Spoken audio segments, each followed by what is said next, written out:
Hey, welcome to Nutrition with Eric, where we're going to discuss the basic nutritional information that you need. So, it's broken down to three different categories. First category talks about carbohydrates, protein, and fats. The second one pretty much talks about dietary guidelines and foodborne illnesses.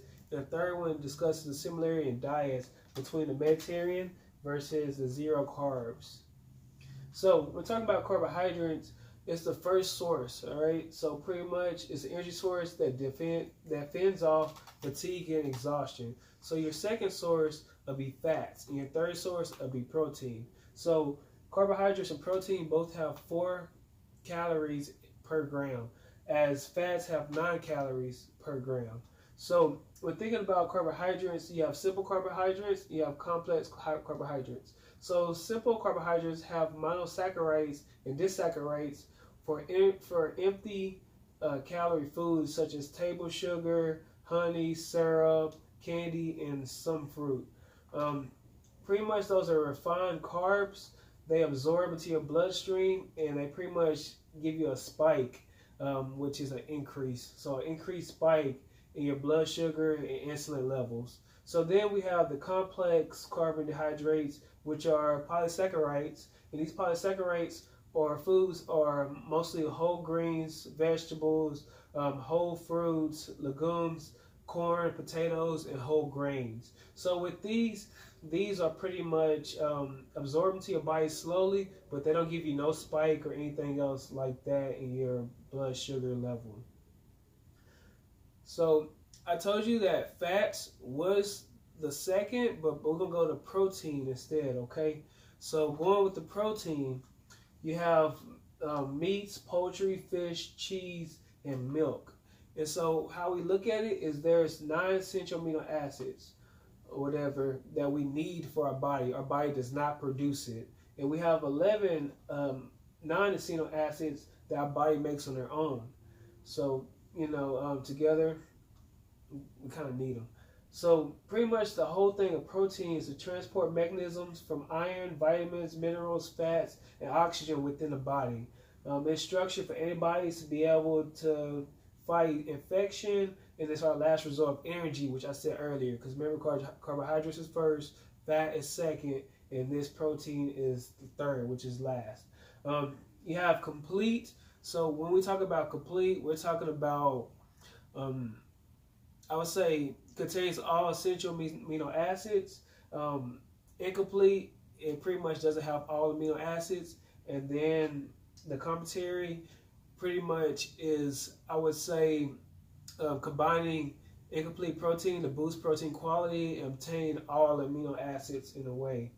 And so last, vegetarians, which don't eat meat, pretty much need to consume 10% more than the average person to be able to reach that protein. So when dealing with fats, you have it's our source of stored energy, which if you get too much protein, then eventually it gets stored as a fat. So then you have insulin and protection, which is for organs and all the other stuff. Hormonal precursors. So that cell membrane structure, and then you have unsaturated, saturated, and trans fats. So there's a reason that I have each one of these colored. So your unsaturated would most likely be a fat or fatty acid, which is at least one double bond within the fatty acid chain. All right, and so then you have your saturated. So saturated is more of a dietary fat, and it's an unhealthy fat, just like trans fats. Of course, you see in in red. But they're most often, like saturated is most often solid at room temperatures. Food like butter, palm and coconut oils are, cheese, and red meat, which has a lot amount of saturated fat. And trans fats are unhealthy in the chemical process. Just pretty much they're stored, I guess, in a way. It rises cholesterol levels and a risk of stroke and diabetes. So you want to stay away from the trans fats. So for the next one, the next category that we're going to discuss is dietary guidelines. So you have 3 agencies by the government. You have the USDA, which is the United States Department of Agriculture, which regulates meat, poultry, and eggs. Then you have the Food and Drug Administration, the FDA, which pretty much oversees all produce and all seafoods, and then you have the CDC, which pretty much is the monitor for progression of outbreaks. So like salmonella, stuff like that. So these three agencies work together to make sure we're good. Because if you look at it, foodborne illnesses strike about 76 million Americans each year. That's each year. All right, 325,000 of those are hospitalized, and 5,000 are death. So death related. See, these three agencies work together to keep all these numbers down. So with this, the guideline I just discussed and the foodborne illnesses, first, dietary, you want to wash your hands with warm water. I know everybody's already did 30 seconds. It changes sometimes. Clean hands and food surfaces and fruit and vegetables. So anything like that, because if you got raw meat or anything on there, you don't want that to contaminate or be touching each other. Which goes to the next one. Separate raw, cooked, and the ready to eat foods. Cook foods at safe temperatures. So if you making a burger, most times it's 160 degrees Fahrenheit. You want to refrigerate perishable foods within 2 hours. 2 hours, excuse me. You want to defrost foods properly and avoid raw and uncooked foods.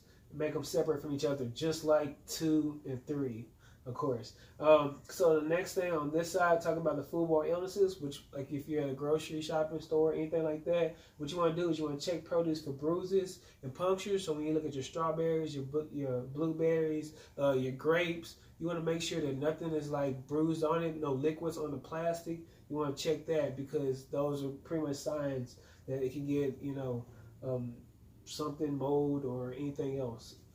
So you want to look at the sell date, use by date, expiration date, and pack date. So when you look at those, you want to know, okay, when was it made? When is the expiration date?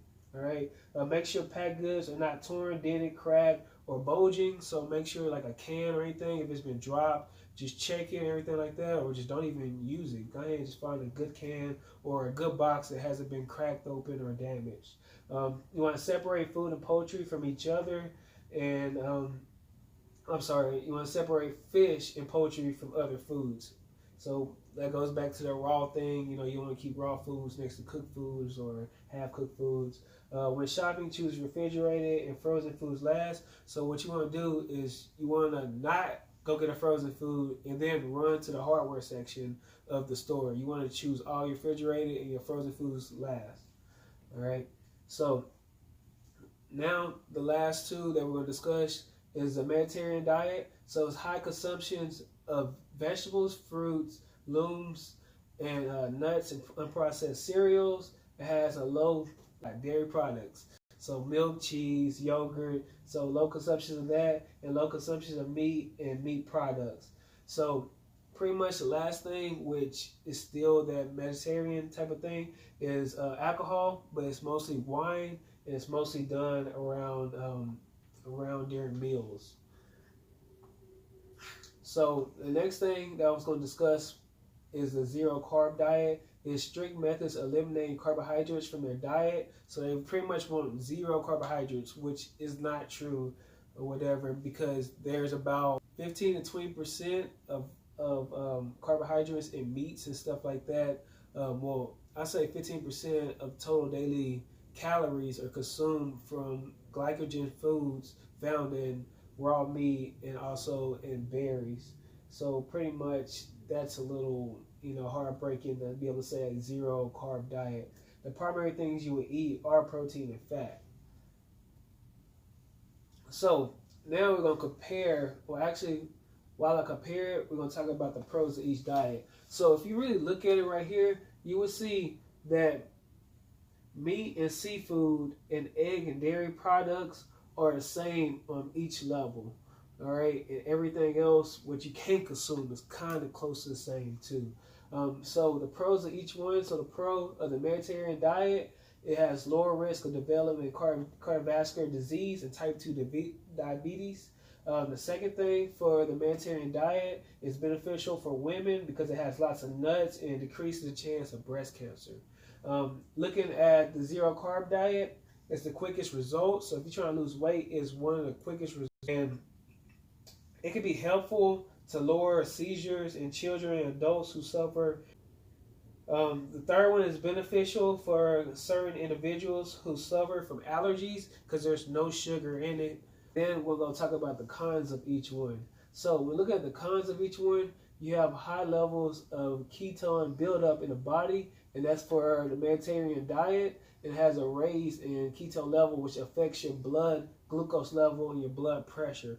So that's kind of bad, whatever, for the first one for the Mediterranean diet. Now looking at the second one, problem with the lack of vitamin C. Women who raise concern or trying to get pregnant, anything like that, has birth defects. So that's the bad thing about the zero diet. Individuals with a history of liver or other type of kidney problems, it's just going to give you more side effects and stuff like that. So that's kind of bad. So you want to stay off of that. All right. So I want to thank you for watching. I really appreciate it for you taking the time to watch the whole thing. Thank you so much.